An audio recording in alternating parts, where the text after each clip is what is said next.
चलो देखते हैं कि आज मुझे कौन सी सुपर पावर मिलती है। क्या मुझे छींक आएगी जब भी मुझसे कोई झूठ बोलेगा?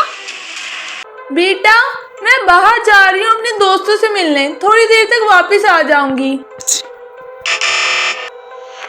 मुझे देखना होगा कि मम्मा कहाँ गए हैं। मम्मी, आप यहाँ क्यों काम कर रहे हो? बेटा, तेरे स्कूल की फीस बहुत ज्यादा है। पर मम्मी, पापा है तो। बेटा, तुम्हारे पापा की इनकम इतनी ज्यादा नहीं है और घर का खर्चा भी तो करना है। मम्मी, मैं भी आज से आपके काम में मदद करूंगी।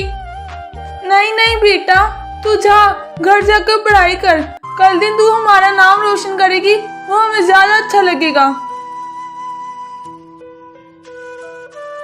Thank you mummy.